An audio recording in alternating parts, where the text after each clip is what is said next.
ইতর জনাঃ তত্তৎ কুরুতে, তত্তৎ অনুসরণ করুন। শ্রেষ্ঠ মহাজন যেমন করে আর কি, আমরা বলছি না, তার জন্য আমরা সবসময় বলি আপনি আচরি ধর্ম লোকের শেখায়।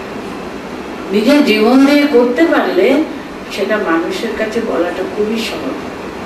তার জন্য কথা আছে না, উপদেশ শুধু হলে হয় না, উদাহরণ দেখাতে হবে নিজেদের জীবন দিয়ে। সেটাই কিন্তু লোক সংগ্রহ, কিন্তু নিজের জীবন দিয়ে আচরণ করে তাদের সামনে একটা জীবন্ত, একটা জ্বলন্ত উদাহরণ সৃষ্টি করে, দৃষ্টান্ত সৃষ্টি করে, তাহলে তাদের সহজ হবে অনুসরণ করতে।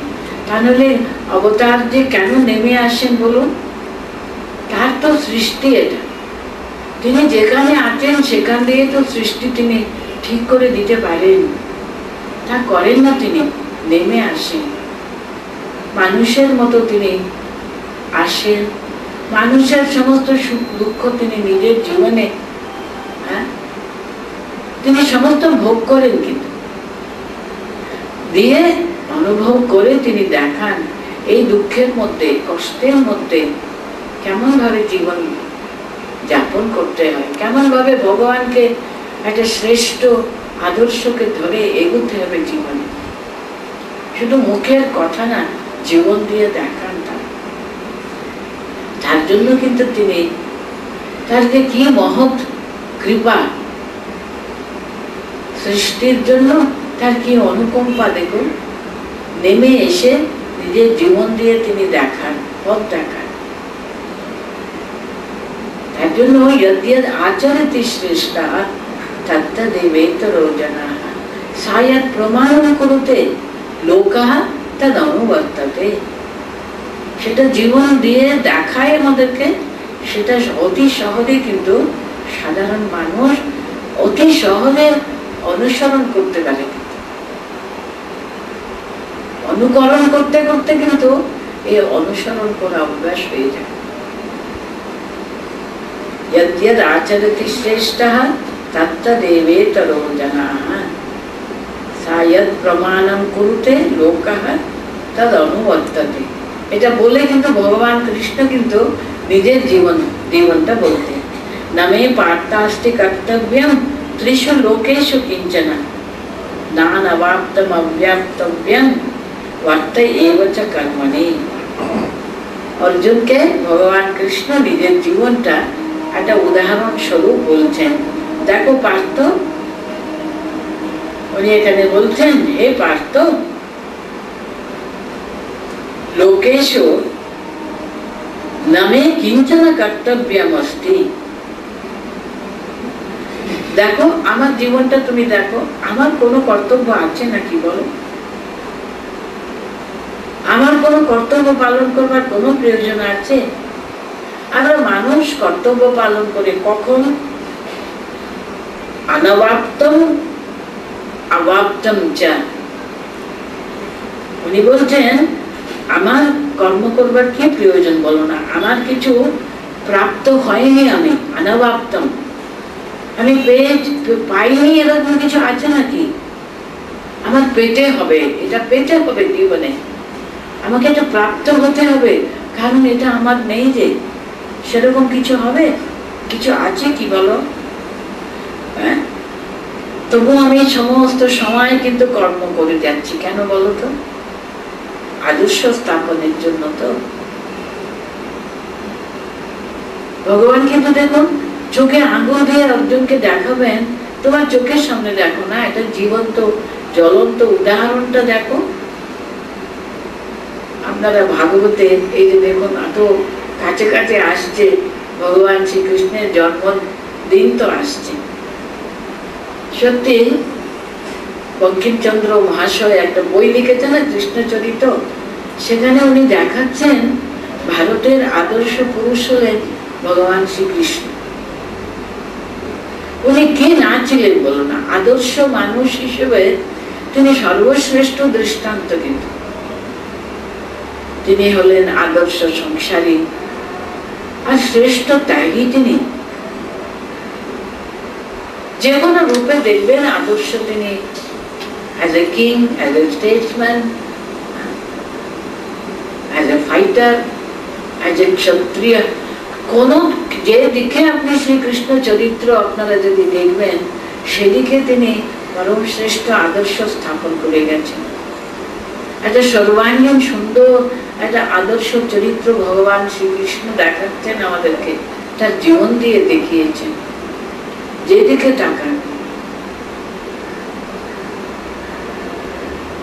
তার জন্য ভগবান শ্রীকৃষ্ণ কিন্তু নিজে পার্থকে বলছেন, হে পার্থ, আমাকে দেখো না, আমার কোনো কিছু অপ্রাপ্ত জিনিস যেটা আমার প্রাপ্তব্য বাকি আছে কিছু তো নেই, তবুও কিন্তু আমি সব কাজ করে যাচ্ছি, প্রতি মুহূর্ত কাজ করে যাচ্ছি। এই যে কুরুক্ষেত্রের যুদ্ধে উনি তো থাকবে না বলে দুর্যোধনের সঙ্গে বলেছিলেন, তো না বাবা, দুটো পার্টিও কিন্তু আমার প্রিয়, আমি পার্টিসিপেট করতে পারবোই না, তোমাদের সঙ্গে যুদ্ধ টিদ্ধ ব্যাপারে আমি কিছু করতে পারবো না। তারপরে দুর্যোধনকে বলে দিচ্ছে না, মনে আছে আপনাদের? দুজনও এসেছিল, দুর্যোধন আগে এসে বসে আছেন, তারপর তো অর্জুন এসছেন শ্রীকৃষ্ণের সাহায্য চাইবার জন্য। তখন কিন্তু দুর্যোধন, কৃষ্ণ তখন নাকি ঘুমিয়ে পড়েছে, আর দুর্যোধন এসে যা সিংহাসন ছিল ঘরে, উচ্চ আসন ছিল, সেখানে তিনি বসে পড়লেন। অর্জুন তো তার সখা, আর কোনো দ্বিতীয় আসন নাকি ঘরেই ছিল না, উনি এসে তার পায়ের কাছে চুপটি করে বসে রইলেন। আর যখন ঘুম থেকে উঠলেন, শ্রীকৃষ্ণ মানুষ উঠে তো প্রথম তো দেখে তো অর্জুনকে পায়ের কাছে বসেছিলেন বলে তো আগে দেখলেন, তো কি রে, কিসের জন্য তুমি এসছো, কখন? সঙ্গে সঙ্গে দুর্যোধন বলতেন, আমি আগে এসছি বাবা, আমার কথা শুনতে হবে আগে। ও, আপনিও এসে গেছেন, আমি তো দেখিনি বাবা আপনাকে, আচ্ছা বলুন কি উদ্দেশ্য নিয়ে এসছেন? উনি তার বলছেন এরকম জন্য এসছি। তখন বলছেন, দেখো আমি আগে এসছি, আমার কথাটা তুমি আগে ফুলফিল করো। কৃষ্ণ বলতেন, অল রাইট, আমার কিন্তু এই শর্ত, আমি যুদ্ধে কিন্তু অস্ত্র ধারণ করে তোমাদের সঙ্গে যুদ্ধে আমি নামবো না, তোমাদের বিরুদ্ধেও নামবো না, পাণ্ডবদের বিরুদ্ধেও নামবো না, আমি শত্রুবিহীন হয়ে কি করতে হবে বলো, তা যদি করতে পারি, তোমাদেরকে কিছু দরকার, আমি শুধু একা একদিকে রইলাম, আমি কিছু যুদ্ধ করবো না, আমার সমস্ত সৈন্য, যাদব সৈন্য আছে, সমস্ত সৈন্য সবকিছু খুব শক্তিযুক্ত সৈন্য, কিন্তু তাদের সব কিন্তু অন্যদিকে, তোমরা কোনো সবাই তো যুদ্ধ করবে, কেন করবেন? আমার ভালো ভালো কমান্ডার্স আছে, সবাই তো আছে, তোমরা নিয়ে যেতে পারো বাবা, এটা একটা দিকে ওটা একটা দিকে, কোনটা তুমি চাও? তুমি প্রথমে এসছো বাবা, তুমিও না। সঙ্গে সঙ্গে দুর্যোধন বলতে, তুমি যুদ্ধই করবে না বলতে তোমাকে নিয়ে আমি কি করবো, আমাকে ওই যুদ্ধ, আমি আর্মি পেলে আমি খুশি, ব্যাস। শ্রীকৃষ্ণ বলে দিলেন, অবশ্যই যাও, ওদের কত সৈন্য ছিল সব তোমাদের কাছে আমি পাঠিয়ে, খুব স্যাটিসফাইড দুর্যোধন চলে গেলেন। তারপরে কৃষ্ণ বলতেন, কি বোকা তুমি, বসে দেখলে কি করবে তুমি এখন? উনি একেবারে কৃষ্ণের পা দুটি জড়িয়ে বলছেন, আমি কিছুই চাই না বাবা, তুমি থেকো আমাদের দিকে, আরে আমি যুদ্ধ করবো না, কিছুই করবো না, আরে তুমি যুদ্ধ থাকো না আমার সঙ্গে, আচ্ছা ঠিক আছে, আমি তোমার রথ পরিচালনা করবো, তাও যুদ্ধ করবো না, আমি কিন্তু অশ্ব পরিচালনা করবো। দেখুন কিরকম শ্রীকৃষ্ণ কি না করেছেন বলুন, যেহেতু ওরা ভক্ত না। যখন অশ্বমেধ যজ্ঞে যখন উনি যুধিষ্ঠিরের বাড়ি গেছেন, উনি কি করেছিলেন বলুন তো? উনি একজন ক্ষত্রিয়, কিন্তু যদুবংশের তিনি রাজা হতে পারতেন না, তিনি তো কংসকে মেরে রাজ্যটা, উনি তো সেটা কেড়ে নিতে পেরেছিলেন, তিনি কি রাজা হলেন? তা তো বললেন না তো, তিনি ঠিক ঠিক তিনি রাজা ছিলেন, উগ্রসেন থাকে বসালেন কিন্তু সিংহাসনে, কিন্তু সকলে জানে কিন্তু ঠিক রাজ্য পরিচালনা করছেন, উপদেশ দিচ্ছেন, শক্তি স্বরূপ হয়ে রয়েছেন শ্রীকৃষ্ণ স্বয়ং। অথচ তিনি নিজেকে কত আড়ালে রাখতেন। ওই যে অশ্বমেধ যজ্ঞে সবাইকে কত রকমের সুন্দর সুন্দর কাজ কিছু না কিছু সাহায্য করবে, তো উনি বললেন আমি করব, আমি সমস্ত অতিথিবর্গ আসেন তো তাদেরকে পাদ্য অর্ঘ্য সব প্রদান আমি করব, কোনো চিন্তা করবো না, এই কাজ আমি করব। ভাবতে পারেন, সকলের পা ধোয়ার জল দিয়ে তাদের অর্ঘ্য প্রদান করে তাদেরকে নিজেদের নিজেদের স্থানে বসিয়ে দেওয়ার কাজ শ্রীকৃষ্ণ দিলেন, আমি ওটা করে দেব। কি না করেছেন তিনি? তারা ভক্ত, তারা সম্পূর্ণভাবে ঐকান্তিক ভাবে শ্রীকৃষ্ণের উপরে তারা নির্ভর করে। তুমি ছাড়া আমরা আর কিছুই চাই না। অর্জুন তো ঐকান্তিক ভাবে তার উপর নির্ভর করতেন বলে তাকে সাহায্য করবার জন্য তিনি কি না করেছেন।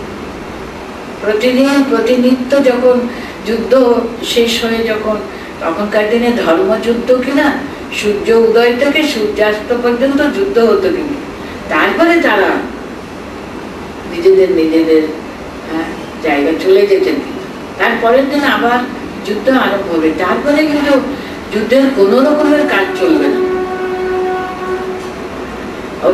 অর্জুনকে কিন্তু তিনি তাড়াতাড়ি শিবিরে পাঠিয়ে দিতেন। তিনি সেই ঘোড়াদেরকে আদর করে তাদের খুলে তাদের ব্যবস্থা করে লোকজনকে ডেকে তাদের জন্য সব ব্যবস্থা করে ধরে তাদের গায়ে হাত টাত ধুয়ে তারপর তিনি ভিতরে দিতেন। মানে শ্রীকৃষ্ণের যে চরিত্র যদি আপনারা দেখবেন, অন্যান্য সমস্ত ভাগবতকার কিন্তু বলছেন অন্যান্য অবতারগুলো অংশ কলা ইত্যাদি ইত্যাদি হতে পারে, তিনি হলেন পূর্ণ অবতার, পরিপূর্ণ অবতার হলেন ভগবান শ্রীকৃষ্ণ। এই কথাটা এজন্য বলছেন তিনি আদর্শ রূপে। তার জন্য এখানে বলছেন দেখো পার্থ, আমার কোনো কাজ তো নেই পৃথিবীতে, আমার যে অপ্রাপ্ত কিছুই নেই। আকাঙ্ক্ষা কিছু থাকলে তো মানুষ কর্তব্য পালন করে, আমার তো কোনো আকাঙ্ক্ষা নেই। অথচ কিন্তু আমি সমস্ত কাজটা কিন্তু কর্তব্য পালন এতটুকু ত্রুটি নেই। ভাগবত যদি আপনারা ঠিক ঠিক সমস্ত মন দিয়ে অনুধ্যান করলে দেখবেন শ্রীকৃষ্ণ চরিত্র যে কত অপূর্ব অনুপম চরিত্র। আমার তো কোনো অপ্রাপ্ত জিনিস তো কিছু নাই। এখানে বলছে না নান অবাপ্তম অবাপ্তব্যম, আমাকে পেতে হবে, I must acquire it, আমার প্রাপ্তি এরকম তো কিছুই নেই। আমার কোনো অপ্রাপ্ত জিনিস জগতে কিছুই নেই। কিছু যে আমার যে নেই, পাওয়া আছে কিছু নেই, তো আমার চাওয়া নেই পাওয়া নেই কিছুই নেই। অথচ কিন্তু আমি প্রত্যেকটি কাজ কর্তব্য পালনে আমি এতটুকু কিন্তু ত্রুটি করি না। দেখো আমার জীবন, তুমি তাকিয়ে দেখো, চোখের সামনে তিনি জীবের কল্যাণের জন্য সদা সর্বদা অসম্মিলিত ভাবে তিনি কাজ করে যাচ্ছেন, সেটা উনি অর্জুনকে দেখাচ্ছেন। নামে পার্থাস্তি কর্তব্যম ত্রিষু লোকেষু কিঞ্চন, ত্রিভুবনে আমার কোনো কর্তব্য নেই, তো ত্রিভুবনে আমার কোনো অপ্রাপ্ত জিনিসও জগতে নেই, তো ত্রিভুবনে নেই। অথচ কিন্তু আমি একটা মুহূর্ত কিন্তু কাজ না করে থাকি না। কেন থাকি না? এই পরের শ্লোকে বলছেন, দেখুন, यदि अहम यदि हि अहम नवर्तेयं जातु कर्मणि अतन्द्रितः मम वर्तमानुवर्तन्ते मनुष्याः पार्थ सर्वशः। এক্ষুনি উনি বললেন यद्यद् आचरति श्रेष्ठः तत्तदेवेतरो जनाः, তাই না? শ্রেষ্ঠ মানুষ যা করবে, আমি যে এক্ষুনি বললাম অবতার আসে একটা কোন শ্রেষ্ঠ আদর্শকে জগতে প্রতিষ্ঠা করবার জন্য। যেমন শ্রী রামচন্দ্র এসেছিলেন, তার আদর্শ জীবনে দেখুন, তিনি আদর্শ মানব, আদর্শ পুত্র, আদর্শ রাজা, রাজধর্মের যে পরম শ্রেষ্ঠ আদর্শ ভগবান শ্রী রামচন্দ্র প্রতিষ্ঠা করে গেলেন। হ্যাঁ, তারপরে শ্রীকৃষ্ণ চরিত্র তো বললাম, একেবারে বুদ্ধ, ভগবান বুদ্ধদেব এসেছিলেন, তার বৈরাগ্যের যে তিনি পরম আদর্শ প্রতিষ্ঠা করে গেলেন আর কি।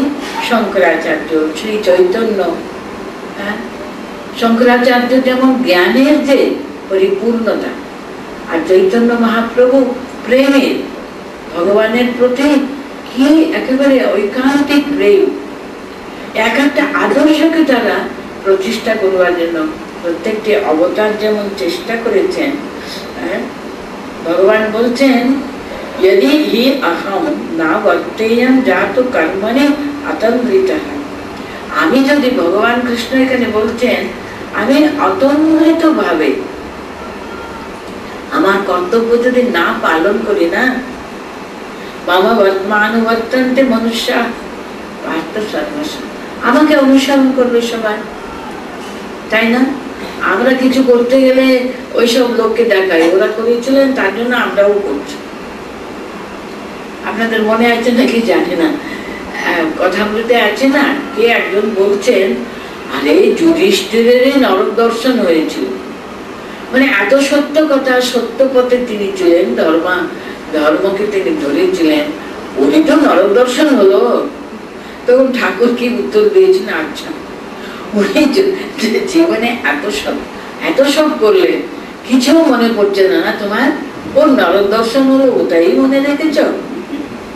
আমরা সাধারণ মানুষ তাই করি, ওদের সামান্য একটু ছুটি, দেখুন ধবধবে সাদা কাপড়ে একটা কোনো দাগ হলে ওটা প্রচন্ড ভাবে দেখায়, তাই না? এত সুন্দর চরিত্রে, হ্যাঁ, আর এই যুধিষ্ঠিরেরই নরক দর্শন হলো, আমাদের নরক যন্ত্রণা ভোগ করতে হবে, তাতে অধিকার কি? যুধিষ্ঠিরেরই এসকেপ করতে পারেনি, তাকেও তো নরক দেখতে হলো, দর্শন তো করতে হলো। তো দেখুন ওটা মনে রেখেছেন, তার জন্য এখানে বলছেন, যদি আহম না বর্তেয়ম জাতু কর্মণি অতন্দ্রিত, আমি যদি আমার কর্তব্য পালনে অতন্দ্রিত ভাবে না করি, সামান্য একটু ত্রুটিও যদি করে ফেলে, তাহলে কি হবে?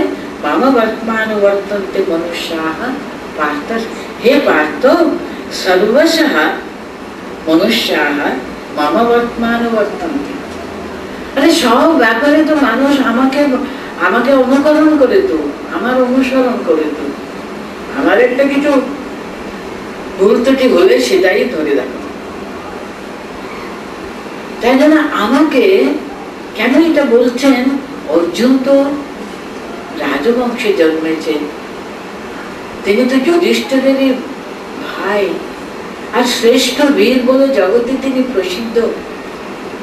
ওনার এতটুকু যদি স্খলন যদি হয়, ওনার এতটুকু যদি ত্রুটি হয়, হ্যাঁ, তাহলে তো সমস্ত লোক তাই অনুসরণ করবে।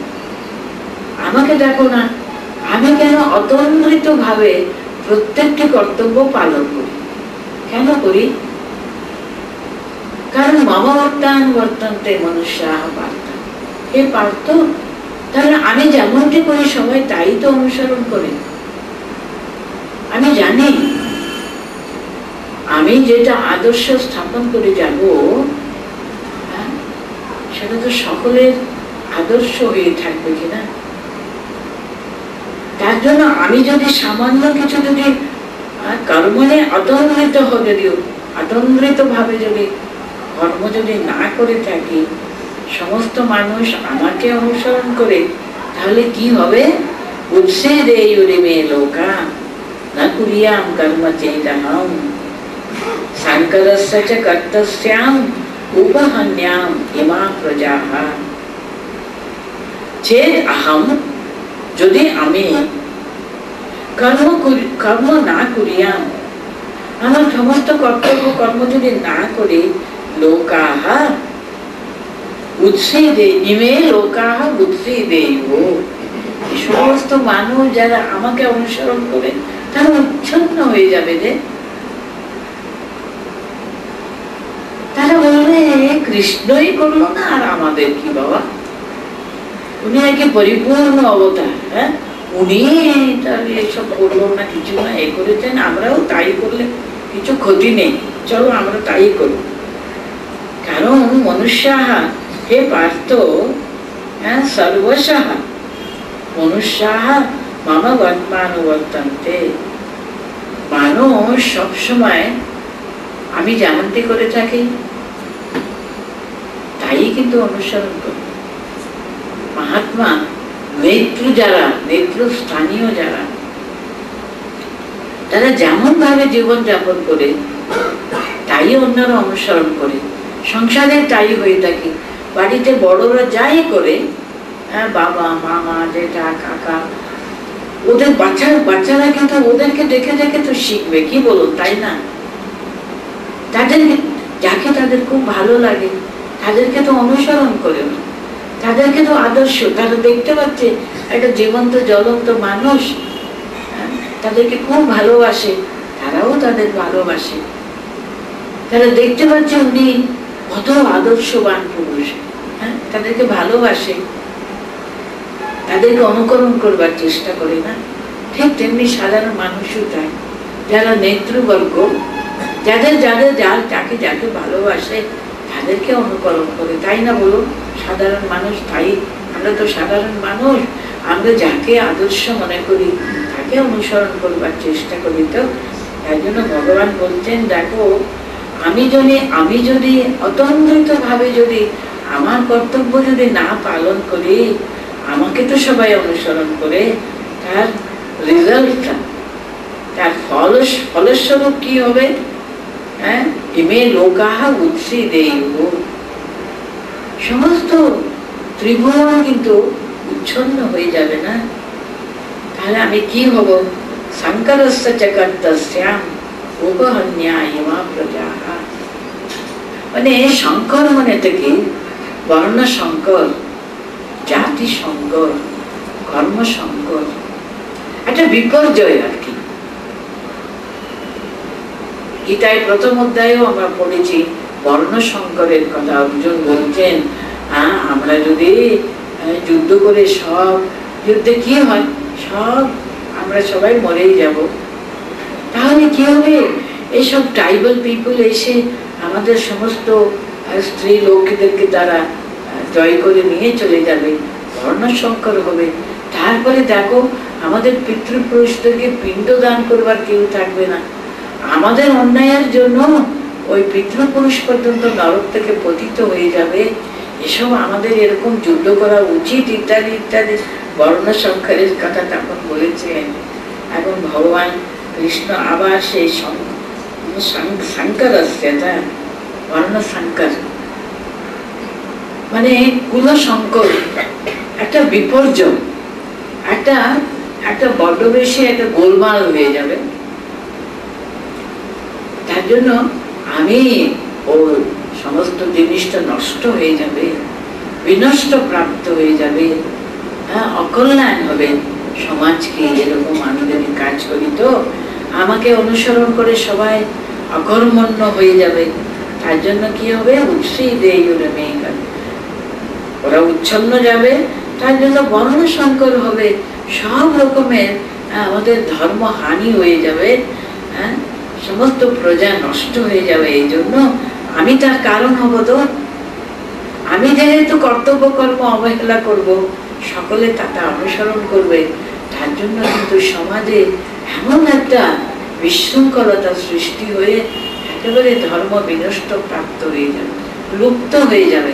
তার সব কারণ আমি হব। তুমিও কিন্তু, তার জন্য তোমাকে বলছি, তুমি একজন নেতৃবৃন্দ কিন্তু জগতের সামনে, শ্রেষ্ঠ বীর কিন্তু তুমি আজকে যুদ্ধক্ষেত্রে যদি পালিয়ে চলে যাও, তুমি কোন একটা উচ্চ ভাব নিয়ে যেতে পারো, কিন্তু সাধারণ মানুষ তোমাকে দেখবে কর্তব্য পালন না করে তুমি পিছু হাঁটলে, সবাই তাই করবে, তাতে কি ভালো হবে?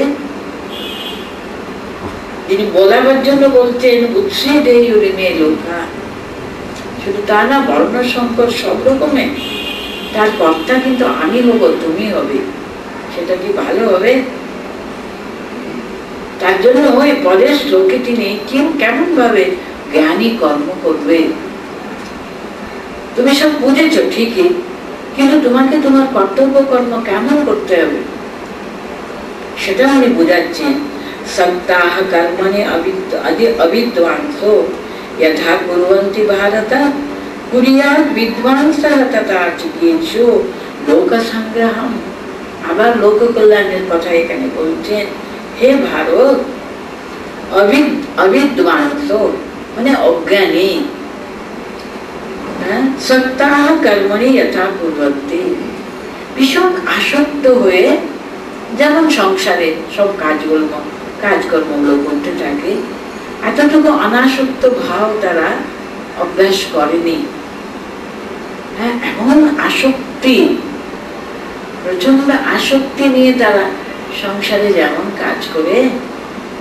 কুর্বন বিদ্বাংসঃ তথা চিকিৎসু লোক সংগ্রহম, লোক কল্যাণের দিকে দৃষ্টি রেখে বিদ্বাংস মানে জ্ঞানী লোকেরাও তাই করবে। জ্ঞানী লোক যখন কাজ করবে না, যেন মনে হবে কত আসক্তি কাজের প্রতি। আপনাদের মনে আছে যখন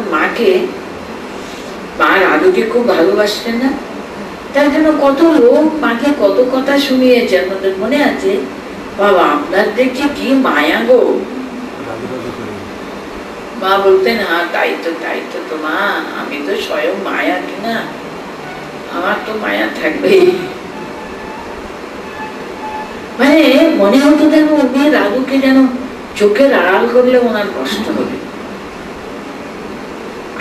এত তো সেই মা, তিনি কত অসুস্থ সেই সময়, তখন বলতেন দাদুকে সরিয়ে দাও, দাদুর সন্তান তো ছোট ছেলে, তাকে সরিয়ে দাও। যত আমাদের মা বলতেন ভারতী প্রাণা মাতাজি, ওনাকে সাধারণত মহারাজ নাকি বলেছিলেন তুমি কিন্তু রাধুর ছেলেকে সবসময় মা বিছানার কাছে নিয়ে যাবে, মা যেন একটু আকর্ষণ অনুভব করুন। মা কিন্তু একদিন রাগ করে নাকি বলেছেন আমি বলছি না তোমাকে আমার কাছে নিয়ে আসবে না বলে।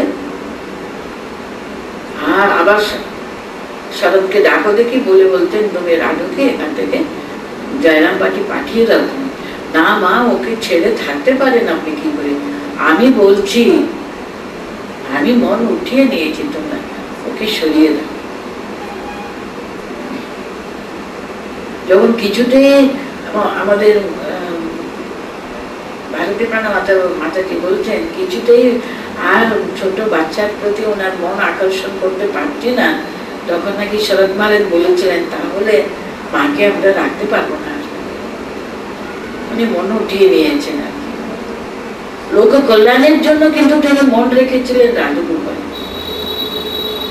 লোক সংগ্রহের জন্য, সাধারণ মানুষের সামনে একটা শ্রেষ্ঠ আদর্শ স্থাপনের জন্য। দেখুন আমরা গীতায় আজকে লোক সংগ্রহের কথা বলছি, কিন্তু মার জীবনের দিকে তাকান, শুধু আমাদের জন্য তিনি বৈদব্য বলুন, দারিদ্র বলুন, বলে একাকে একাতে তিনি কামার পুকুরে ভাতের উপর নুন জুটেনি, রাত্রে অন্ধকারে একটা তেলের প্রদীপ জ্বালাবেন, একটা পয়সা নেই তেল কিনে একটা প্রদীপ জ্বালাবেন, এ সমস্ত কেন তিনি করলেন বলুন তো? এখানে গিট দেওয়া, ওখানে গিট দেওয়া, ছেঁড়া কাপড় পরেছেন, লোকের নিন্দা সবসময় শুনেছেন। একটা সাধারণ মেয়ের জীবনে যত রকমের দুঃখ কষ্ট দৈন্য আসতে পারে সবই তিনি ভুগে গেলেন, নিজে ভোগ করে গেলেন। কেন? লোক সংগ্রহমে বা আমি সম্পশ্যন। মানুষ শিখুক, তা নাহলে আমরা কি বলতাম বলুন? তুমি কি জানো মা আমাদের দুঃখ কষ্ট? তুমি বেশ বৈকুণ্ঠের লক্ষ্মী এসেছিলে, অবতার বরিষ্ঠতার বেশ পাশে থেকে সব করে চলে গেলেন, বস হয়ে গেল না। তিনি সাধারণ মানুষের মতো, অতি সাধারণ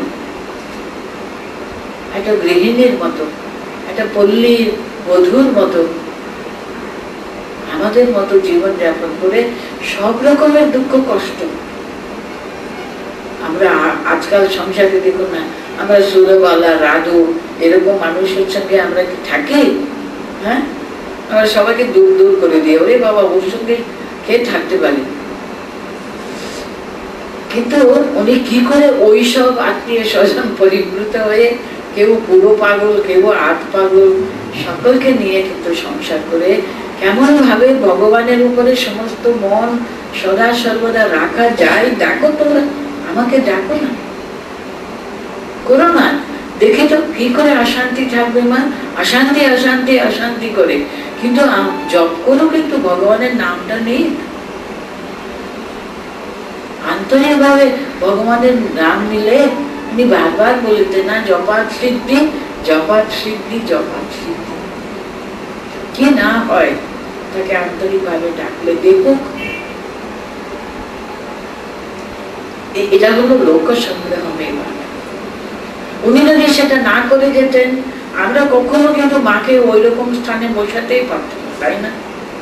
উনি ইচ্ছা করে, এটা ইচ্ছা করে এই সবগুলো গ্রহণ করলেন নিজে। এখানে ভগবান কৃষ্ণ তাই বলতেন, তোমরা ওরকম ভাবে কাজ করে দেখাবে। জ্ঞানী ব্যক্তি কেন কাজ করবেন? গীতার দুটো কথা দেখুন, আমরা তৃতীয় অধ্যায় পড়ছি, আমরা দুটো পরম শ্রেষ্ঠ কথা শিখলো গীতার। এটা দুটো হলো শ্রেষ্ঠ তার একেবারে উপদেশ। একটা হলো যজ্ঞ ভাবনা দিয়ে কাজ করা, আর একটা হলো লোক সংগ্রহার্থে কাজ করা। কাজ করার পিছনে যজ্ঞ ভাবনা, এক্সপেক্টিং নাথিং ইন রিটার্ন, কর্তৃত্ব ভাব বিহীন হয়ে, ফলাকাঙ্ক্ষ বর্জিত হয়ে কাজ করা হলো যজ্ঞ ভাবনা। আর লোক সংগ্রহ হলো আমি এমন একটা শ্রেষ্ঠ আদর্শ যেটা আমি ধরেছি, ওটা জীবনে নিখুঁত ভাবে, নিঠুর ভাবে আমি সেটা আচরণ করে দেখিয়ে দিয়ে যাব। সেখানে এতটুকু কিন্তু ত্রুটি থাকবে না। আমার কোনো প্রয়োজন নেই, আমার তো কোনো কর্তৃত্ব বুদ্ধিও নেই, আর ফলের প্রতি কোনো আকাঙ্ক্ষাও নেই। অথচ কিন্তু আমি একটা মুহূর্ত কিন্তু নষ্ট করি না, অতন্দ্রিত ভাবে আমার কর্তব্য কর্ম পালন করি। সেটাই কিন্তু লোক সংগ্রহ। কর্মের মহা দুটি সূত্র হলো, একটা হলো যজ্ঞ ভাবনা, আর একটা হলো লোক সংগ্রহ। সপ্তাহ কর্মণি অবিদ্বাংসো যথা কুর্বন্তি ভারতা। হে ভারত, অজ্ঞানী অজ্ঞ ব্যক্তি যেমন ভাবে অত্যন্ত আসক্ত ভাবে কাজকর্মগুলো করে, বিদ্যাংশ মানে জ্ঞানী ব্যক্তি তিনি তাই করবেন। বাইরে থেকে দেখলে অত্যন্ত আসক্ত মনে হবে, অথচ তিনি কিন্তু কোনো রকমের সেখানে আসক্তি থাকবে না। আপনারা রামকৃষ্ণ মিশনে, রামকৃষ্ণ আশ্রমের মঠে মিশনে যান, আপনারা দেখবেন ওখানে সাধুরা এই যে ঠাকুর ঘরের কাজ করবেন কি নিখুঁত ভাবে, এতটুকু কোথাও ত্রুটি হয় না। যে কোনো কাজ তারা করেন, সেখানে মনে হয় যেন সেই 12 ঘন্টা যে কাজের জন্য তাদেরকে নিযুক্ত করা হচ্ছে, সেটা নিখুঁত ভাবে করবার জন্য কি পরিশ্রম। আপনাদের মনে হতে পারে সাধু কি রে বাবা, এত কঠিন নাটি নিয়ে সব সময় এত ব্যস্ততা কিসের জন্য দরকার? কিন্তু কাজের যে সেটা কাজটা পরিপূর্ণ ভাবে করা মানে অত্যন্ত নিখুঁত না হলে তো সেরকম তো কাজ, এটা অতন্দ্রিত ভাবে কাজ করা। না বুদ্ধি ভেদম জনেদ অজ্ঞানাম কর্মসঙ্গিনাম যোশয়ে সর্বকর্মাণি বিদ্বান যুক্ত সমাচরণ। ভগবান কৃষ্ণ কিন্তু কেমন ভাবে কাজ করা উচিত জ্ঞানী ব্যক্তিদের। আমরা অনেক সময় আমরা মনে করি আমরা তো জ্ঞানী গুণী মানুষ, তো ওদের মতো অত আসক্ত ভাবে কাজ করাটা কোনো মানে নেই। সামান্য কাজ, আপনাদের মনে আছে না, ঝাড় দিয়ে একজন মহিলা ঝাড় দিলেন, পরিষ্কার করে ঝাঁটাটা ছুঁড়ে ফেলে দিলেন, আর মা সঙ্গে সঙ্গে বলছেন ও কি গো মা, ঝাঁটাটা ওরকম ছুঁড়ে ফেলবে কেন? ছুঁড়ে ফেলার জন্য যত শক্তি সামর্থ্য, যত সময় লাগে, ওটা সুন্দর করে রাখতেও তো তত সময় তো লাগে, বেশি সময় লাগে নাকি বলো না? তার চেয়ে বেশি আরেকটা কি বড় কথা বলেছিলেন, তার একটা মর্যাদা আছে না মা সংসারে, ওটাও তো তার অঙ্গ। আমাদের এই সংসারে তারও একটা ইম্পর্টেন্ট ডিউটি আছে না, সেও কিন্তু একটা, তারা বলছেন সংসারে ও কিন্তু একটা অঙ্গ, কিন্তু তাকেও মর্যাদা দিতে হয়, তাকেও মর্যাদা দিতে হয়, হোক না ঝাঁটা, তাকে যত্ন করলে সেও তো ভালো থাকবে। ছোট ছোট ছোট মায়ের কথাগুলো দেখবেন, কারণ তিনি সংসারের ভিতরে থেকে, সমস্ত কাজের ভিতরে থেকে কেমন ভাবে সংসারের কাজ করতে হবে তিনি নিজের জীবনে নিজে আচরণ করে তিনি শিখিয়েছেন। এসব কথা না বুদ্ধি বেদম জনয়েদ অজ্ঞানাম কর্মসঙ্গিনাম। ভগবান এই সমস্ত শ্রেষ্ঠ জ্ঞানী যখন কর্ম করেন, কেমন করেন এটা বলছে না, সেখানে দেখবেন মার জীবনের সঙ্গে এত মিলে যাচ্ছে আর কি। ভগবান বলছেন কর্মসঙ্গিনাম না বুদ্ধি বেদম জনয়েদ অজ্ঞানাম কর্মসঙ্গিনাম না বুদ্ধি বেদম জনয়েদ जोषये सर्वकर्माणि विद्वान युक्त समाचरण।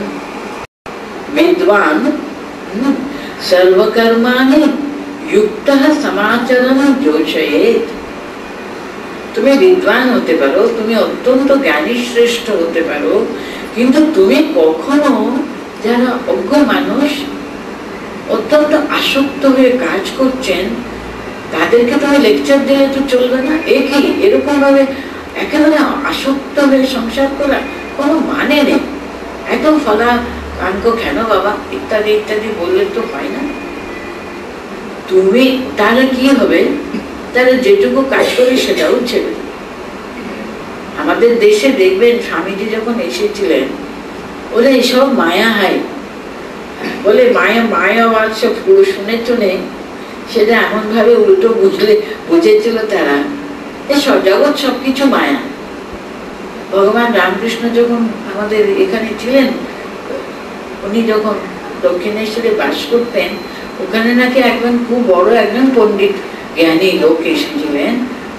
হ্যাঁ, পরে উনি ঠাকুর শুনছেন ওর চরিত্রের সম্পর্কে অনেক কিছু কথা শুনে, উনি তো সরল সহজ মানুষ, তো ওনাকে দেখে জিজ্ঞেস করছেন, আচ্ছা আমি এসব কি শুনছি গো তোমার সম্বন্ধে, এসব সত্য নাকি?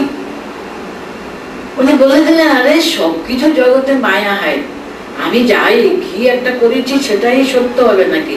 সবই ঝুট, ওটাও ঝুট। আর ওই রকম ভাবে জীবনযাপন করলে সেটা সবই ঝুট, কারণ সব মায়া। তো তাহলে সব আমাদের এরকম যদি আমার মায়াবাদ যদি আমরা অনুসরণ করি, তাহলে জীবনটা কেমন ভাবে গঠন হবে দেখুন।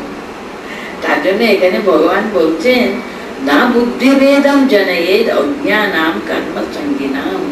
জ্ঞানী কখনো কিন্তু অজ্ঞ মানুষদের তারা যে কর্ম করছে সে সম্পর্কে সবচেয়ে প্রথম লেসনই হলো, আরে কর্ম করবার কোনো প্রয়োজন নেই, কর্ম করে বন্ধন আসে, কর্ম পাশে বদ্ধ হতে হবে।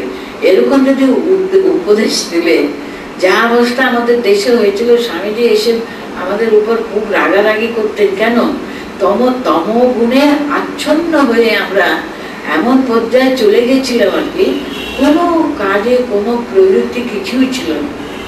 তার জন্য স্বামীজি বারবার বলেছিলেন রজোগুণ চাই, আর বারবার বলছেন উঠো জাগো আর ঘুমিও না, মানে একটু ঘুমোতে হলো, আর কত ঘুমোবে তোমরা, এবার উঠো, এবার জাগো। আর কতদিন এরকম ঘুমিয়ে ঘুমিয়ে সবকিছু মিথ্যা বলে শুয়ে থাকলে তো হয় না। তো আমাদের দেশ কি অধঃপতনে চলে গেছিল। তাহলে ভাবুন আমাদের সভ্যতা, আজকে তো আমাদের জাতির স্বাধীনতা দিবস, সেটা আপনারা ভাবুন কত মানুষ এই যে স্বাধীনতা এনে দেওয়ার জন্য তাদের প্রাণ পর্যন্ত বিসর্জন দিয়ে তো এই স্বাধীনতা এনে দিয়েছে। স্বাধীনতাকে রক্ষা করতে হবে না আমাদের সর্বতভাবে, এর জন্য কত রজোগুণ চাই, দেশকে আবার সুপ্রতিষ্ঠিত করবার জন্য কত জগতের সবার সামনে, জগৎ সবার সামনে ভারতকে একটা অত্যন্ত শ্রেষ্ঠ স্থান, যে বিরাট বড় একটা স্থান ছিল ভারতের, সেই মহৎ একটা শ্রেষ্ঠ স্থান আবার যদি আমরা জগতের সামনে যদি ভারতকে যদি প্রতিষ্ঠা করতে চাই, তার জন্য কত সত্যগুণ তো আছে, কিন্তু আগে রজগুণের দ্বারা তাকে প্রতিষ্ঠা করো, তারপরে তোমরা সত্যগুণের কথাটা বলবে। কিন্তু রজগুণের দ্বারা কাজকর্ম না করে, দেশের উন্নতি সব দিকে যদি না করলে, অন্যান্য জাতিদের সঙ্গে আমরা কেমন ভাবে এগোতে পারবো? অনেক পিছিয়ে পড়েছিলাম আমরা। তার জন্য স্বামীজি তখন রজগুণ চান, রজগুণ চান, তাহলে দেশের স্বাধীনতা হতো না। উনি সর্বপ্রথম কিন্তু দেশকে আগে স্বাধীন করবেন, এই কথাটা বারবার তিনি কিন্তু প্রথম উচ্চারণ করেছিলেন, তাই না বলুন? কত কত স্বাধীনতা সংগ্রামীরা স্বামীজির কথা, স্বামীজির কাছে গিয়ে তারা একেবারে তার কাছ থেকে অনুপ্রাণিত হয়েছিলেন। এসব কথা কিন্তু স্বামীজি সর্বপ্রথম আমাদের চোখ খুলেছিলেন এসব দিকে আর কি।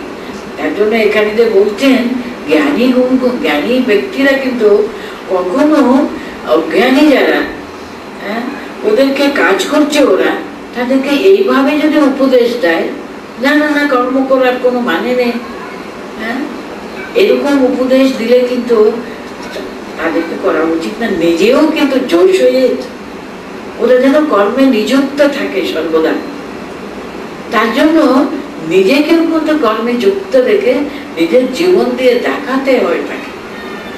না না করবে, করতে করতে করতে করতে করতে তোমার মনে অনাসক্ত ভাবে কাজ করাটা সেটা আসবে।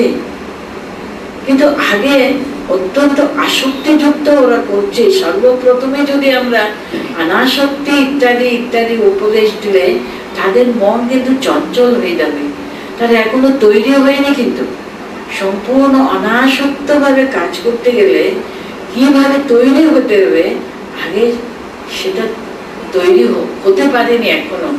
এখনো যদি আমরা ওদেরকে অনাসক্ত হয়ে কাজ করা, কর্তৃত্বহীন হয়ে কাজ করা, এসব উপদেশ দিয়ে কোনো লাভ হবে না।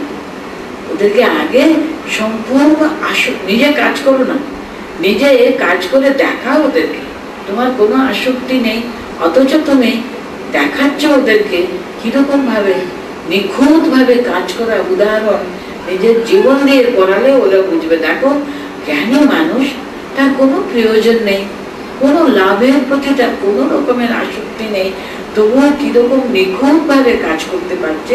আমাদের আগে ওই রকম কাজ করতে শিখতে হবে, তারপরে ওর মতো জ্ঞান লাভ করতে আমরা অধিকারী হব। অধিকারী হবার জন্য তো নিজেকে তৈরি করে নিতে হবে, তারপরে অনাসক্ত ভাবে কাজ করার উপদেশ ওদের ভিতর থেকে কিন্তু আসবে।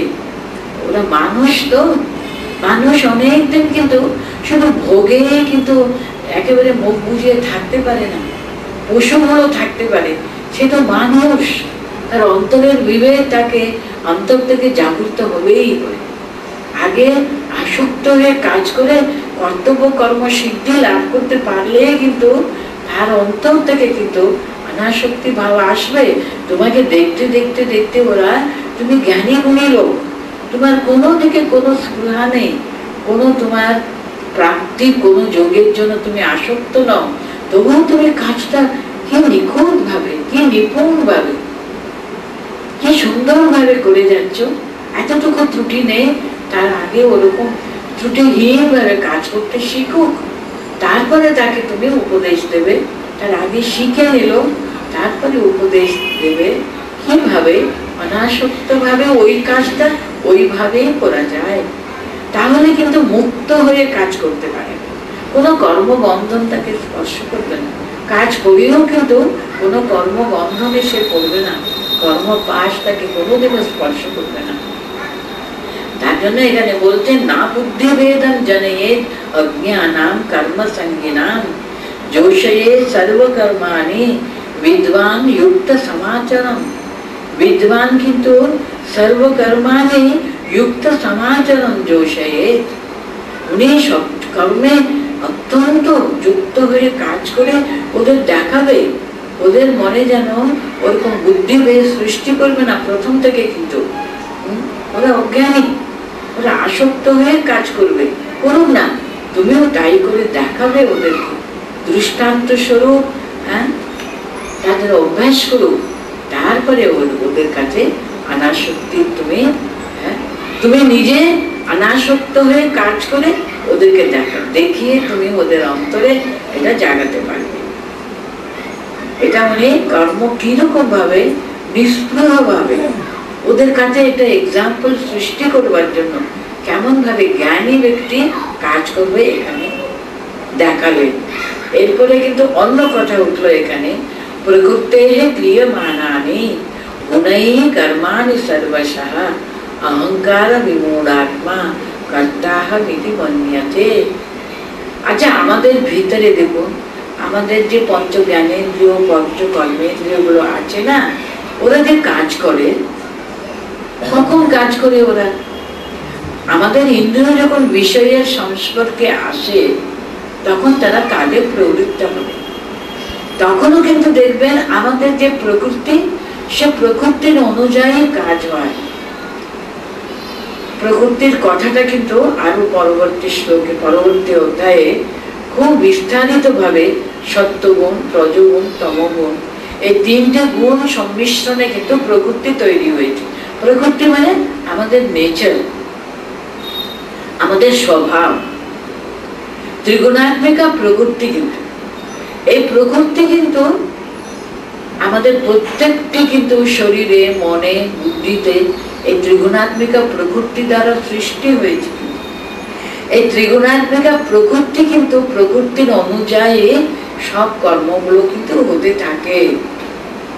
মানুষ না বুঝে মনে করে আমি কাজ করছি, আমি কাজ করছি, কিন্তু আমার যে স্বভাব, আমার স্বভাব তো তৈরি হয়েছে প্রকৃতির অনুযায়ী, কিন্তু সে স্বভাব তো কাজ করে। আজ মানুষ কেন স্বভাবের সঙ্গে যুক্ত হয়ে আমি কাজ করছি, আমি কাজ করছি মনে করবেই বা কেন? জ্ঞানী এটা ভালো করে অনুভব করতে পারে তো। তাই জন্য ভগবান এখানে প্রকৃতির কথাটা বলতে গিয়ে আরম্ভ করলেন, প্রকৃতেঃ ক্রিয়মাণানি গুণৈঃ কর্মণি সর্বশঃ অহংকার বিমূঢ়াত্মা কর্তাহমিতি মন্যতে। আমরা ভালো করে বিশ্লেষণ করে দেখলেও, কর্ম বিশ্লেষণ যদি করে আমরা দেখি, তখন আমরা কি বুঝি?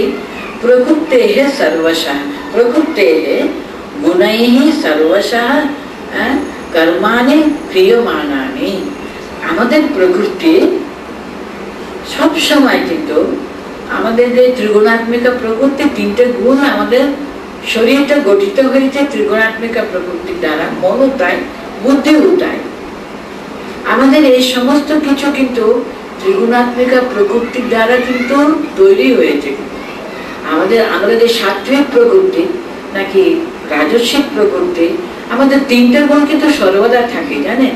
এই যে আমি গীতা পড়ছি, আপনারা গীতা শুনছেন, এখন প্রধানত কিন্তু সত্যগুণের কাজ হচ্ছে। কিন্তু সত্যগুণ সামনে আছে, কিন্তু তা বলে মনে করবে না আমাদের রজগুণ তমগুণ সব একেবারে মুছে গেছে। মুছে যায়নি, ওদেরকে ঠেলে কিন্তু সত্যগুণ প্রধান সামনে এসেছে, সত্যগুণের ক্রিয়া চলছে। না, আমরা শান্তভাবে বসে একাগ্র মনে আমরা গীতার তত্ত্বগুলো বুঝবার চেষ্টা করছি, আমরা সেটা ধারণা করবার চেষ্টা করছি, সেটা অন্তরে নেবার চেষ্টা করছি। এটা সত্যগুণের প্রাধান্যে আমরা ধারণা করতে পারছি।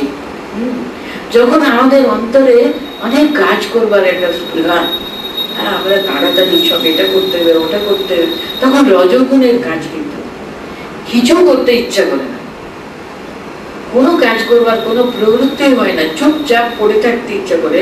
সেটা হলো তমগুণে। খুব কাজ করতে, উঠে কিছু নড়তে, কিছু করতে ইচ্ছা করে না, সেটা তমগুণের প্রবৃত্তি। কিন্তু অনেক সময় তমগুণ প্রধান হলে কিছু করবার ইচ্ছাই করে না।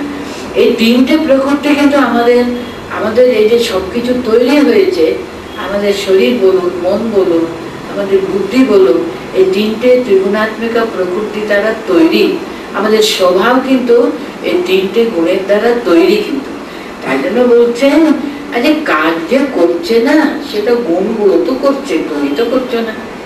তোমার অহংকার করবার কি আছে?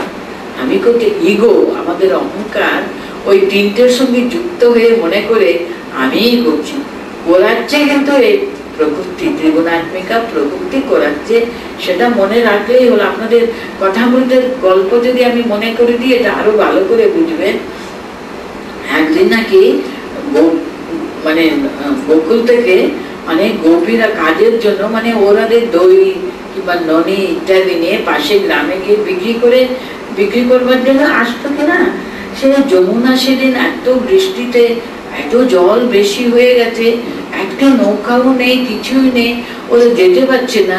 তখন ওরা ওই ঋষিকে একজনকে ডেকে বলেছিল না, আমাদের একটু পার করে দেবার ব্যবস্থা করুন, আমাদের খুব জরুরি, কিন্তু যেতে হবে না, আপনি তো কত কি যৌগিক শক্তি জানেন, একটু দেখুন না। বলে ওদের কাছে ওরা আপিল করছে, নারদ ঋষি না ব্যাস ঋষি না কথা বলতে, হ্যাঁ ব্যাসদেব। তখন উনি বলতেন দাঁড়াও না, আগে আমার এত খিদে পেয়েছে, আগে কিছু খেতে দাও, তারপর তো তোমাদের কাজ করে দেব। ওরা বেশ বাবা যা আছে নিন বলে তার সবাই কিছু কিছু তাকে খেতে দিলেন। তিনি খেয়ে দিয়ে তারপর কি বললেন, যমুনার কাছে এসে দাঁড়িয়ে বলতেন, যমুনে আমি যেন কিছু না খেয়ে থাকি মা, তুমি দুবার হয়ে যাও, এরা সবাই নাকি একটু যাবে পাশে গ্রামে, বড় দরকার না, সত্য বলো। মানে তিনি দেখুন ব্রহ্ম বুদ্ধিতে এমন প্রতিষ্ঠিত, তিনি জানেন আমি আত্মারূপী, আমি তো কিছু খাইনি, আমার খিদা নেই, তৃষ্ণা নেই, আমার খাবারও কোনো প্রয়োজন নেই, খেয়ে যেত আমার শরীর, তার দরকার ছিল, তার খিদে পেয়েছিল, তার প্রয়োজন ছিল আহারের। মানে নিজেকে কত সহজে তিনি নিজের আলাদা করে নিতে পারেন, যেহেতু তিনি ব্রহ্মজ্ঞ ছিলেন, ব্রহ্মজ্ঞানে তিনি প্রতিষ্ঠিত ছিলেন। যখন আমি এটা উচ্চারণ করি, আমি কার সঙ্গে যুক্ত? আমরা সদা সর্বদা আমার শরীরের সঙ্গে যুক্ত, কিন্তু না আমার মনের সঙ্গে, না কোনো সময় বুদ্ধির সঙ্গে। মন শরীর সেটাই প্রধান, মন বুদ্ধি শরীর আমাদের কাছে সর্বে সর্বা, তার চেয়ে ঊর্ধ্বে তো কখন উঠবো আমরা? বুদ্ধিও অনেক সময় কাজ করে না, আমরা শরীর প্রধান, একটু মনও থাকতে পারে, কিন্তু শরীরে ব্যথা হয়েছে, কষ্ট হচ্ছে, ইচ্ছা করছে না কাজ করতে, মনের ইচ্ছা নেই, সেটাই প্রধান হয়ে দাঁড়ায়, তাই না? কিন্তু এরা যখন ব্রহ্মজ্ঞানী, উনি সত্যিকারের ব্রহ্মজ্ঞানী ছিলেন, তার জন্য সঙ্গে সঙ্গে নাকি যমুনে দুভাগ হয়ে গিয়ে ওদের রাস্তা প্রদান করেছিল। হতে পারে আপনারা মনে করবেন আপনারা সায়েন্সের মন, সায়েন্স পড়া মন, এইসবগুলো কি আজগুবি গল্প, কিন্তু এর পিছনে সত্যটা কি? সে ব্রহ্মজ্ঞনিষ্ঠ, সে ঋষি বলতে পারে আমি খাইনি, খেয়েছে কিন্তু প্রকৃতে ক্রিয়মাণানি অহংকার বিমূঢ়াত্মা কর্তাহমিতি মন্যতে। কিন্তু জ্ঞানী জানে আমি না, প্রকৃতে ক্রিয়মাণানি, প্রকৃতি সব কাজ করে যাচ্ছে, আমি না তো, আমি আলাদা, আমি আত্মা রূপে, আমি শরীর না, মন না, আমি বুদ্ধিও না, আমি সেই সত্য নিত্য, সত্যস্বরূপ, নিত্যস্বরূপ, নিত্য শুদ্ধ বুদ্ধ মুক্ত আত্মা। এই জ্ঞানে প্রতিষ্ঠিত হতে পারেন তিনি বলে দিচ্ছেন। মানে জ্ঞানী কি করে অর্জন করবেন? আমি না, আমি কাজ করি না, করে তো সেই প্রকৃতি জাত, সেটা জেনে নিলে হয়ে গেল। প্রকৃতে ক্রিয়মাণানি গুণৈহি কর্মাণি সর্বশঃ অহংকার বিমূঢ়াত্মা কর্তাহমিতি মন্যতে। তাহলে এখানে কি বলতে চাইছেন? প্রকৃতে সর্বশঃ গুণৈহি সহ, গুণৈহি সর্বশঃ কর্মাণি ক্রিয়মাণানি অহংকার বিমূঢ়াত্মা কর্তাহমিতি মন্যতে। প্রকৃতি ত্রিগুণাত্মিকা প্রকৃতি আমাদের সমস্ত কিছু শরীরে কাজকর্মগুলো করতে থাকে, প্রকৃতি করে থাকে। এ অহংকারে এমন মোহমুগ্ধ হয়ে আছে মানুষ, সে মনে করে আমি করছি, আমি করছি, আমি করছি। আমি না, প্রকৃতি করে যাচ্ছে।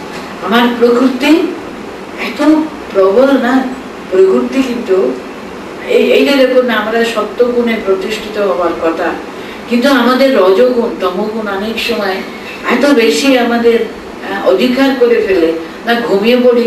ওটা তমগুণের আধিক্যতা হলে, রজগুণ হলে করে মন চঞ্চল হয়ে যাবে, কত কি চিন্তা করে। গীতা পাঠ শুনছি, কান হয়তো শুনছে, মন নিচ্ছেই না, কিন্তু মন অন্য কিছু চিন্তা করে যাচ্ছে।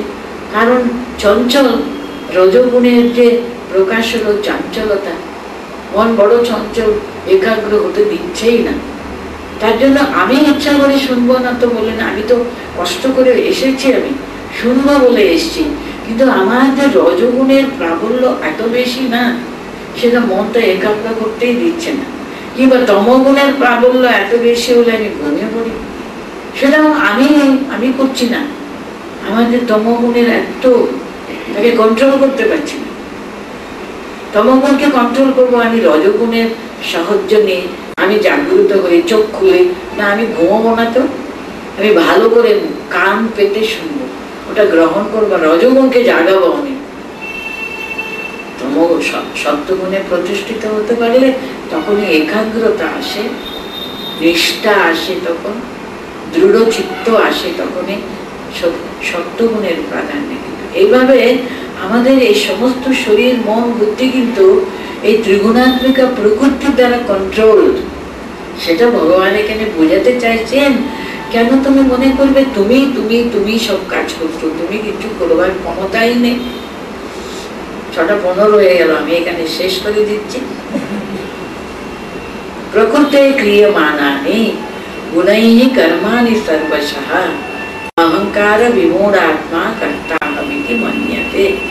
আমরা তাহলে করলুম 21 থেকে না, যদ্যদ আচরতি শ্রেষ্ঠঃ তত্তদেবেতরো জনঃ সয়ৎ প্রমাণম কুরুতে লোকঃ তদ অনুবর্ততে न मे पार्थास्ति कर्तव्यं त्रिषु लोकेषु किंचन नानवाप्तम अव्याप्तम वर्त एव च कर्मणि यदि अहं न वर्तेयं जातु कर्मणि अतन्द्रितः मम वर्त्मानुवर्तन्ते मनुष्याः पार्थ सर्वशः उत्सीदेयुरिमे लोका न कुर्यां कर्म चेदहं शंकरस्य च कर्तस्याम् ये भय अहन्याम् इमाः प्रजाः सक्ताः कर्मण अविद्वांसो यथा कुर्वन्ति भारत कुर्यात् विद्वांसस्तथा चिकीर्षु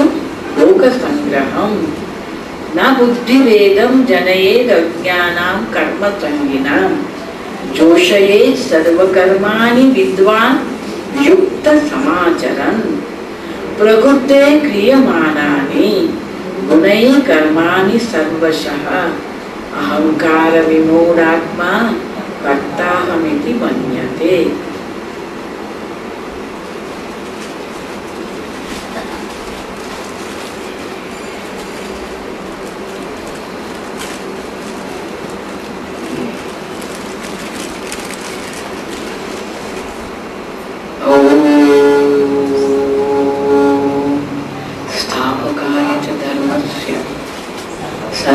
सर्वधर्मस्वरूपिणे अवतारवरिष्ठाय रामकृष्णाय